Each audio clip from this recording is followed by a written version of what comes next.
یعنی ہم تعلیم کے سلسلے میں اتنے غافل ہیں. مگر آپ دیکھیں گے اگر تو مسلمانوں کی غفلت فقط تعلیم کے مسئلے میں نہیں ہے. تعلیم، روزگار اور فلاں ساری دنیا کی چیزوں سے بڑھ کر ایک مسلمان کا جو فرض ہے، مثلا نماز، کیا خیال ہے آپ کا اس کے بارے میں؟ مسلمانوں کی ذمہ داری کا کیا حال ہے؟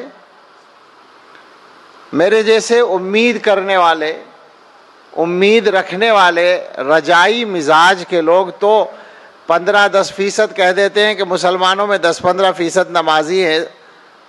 لیکن ہمارے ایک مقرر ہیں مولانا ابو طالب رحمانی کلکتے کے، وہ یہ کہتے ہیں اپنی تقریر میں کہ میں نے سروے کیا ہے اور اس کا نتیجہ یہ بتاتے ہیں کہ باقاعدہ پابندی سے نماز با جماعت پڑھنے والے مسلمان صرف 2% ہیں، اور باقی کچھ اور ہوں گے 2-4% ویسے پڑھنے والے یا گھروں میں پڑھنے والے یا گویا بغیر پابندی کے پڑھنے والے. لیکن پابندی سے 5 وقت کی نماز جماعت سے پڑھنے والے مسلمان وہ کہتے ہیں 2% ہیں.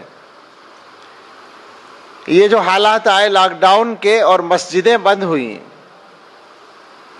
ہمارے ساتھ گویا یہ ہوا کہ ہمارے گھر کے سامنے مسجد ہے اور ہم مسجد میں نماز نہیں پڑھ سکتے.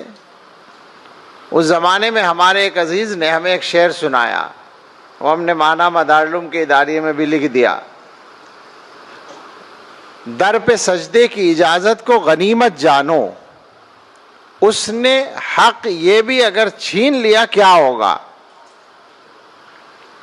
تو اس وقت ہم یہ سوچ رہے تھے کہ شاید یہ والا جو معاملہ ہے مسلمانوں کو کچھ نہ کچھ بیدار کر دے گا اور وہ گھبرا کر اللہ تعالیٰ کی طرف رجوع کریں گے اور یہ سبق حاصل کریں گے کہ بھائی مسجدیں ہوتے ہوئے مسجدوں میں نماز پڑھنے سے محرومی یہ ہماری ناقدری کا نتیجہ ہے، لہذا ہمیں سب کو نمازی بن جانا چاہیے.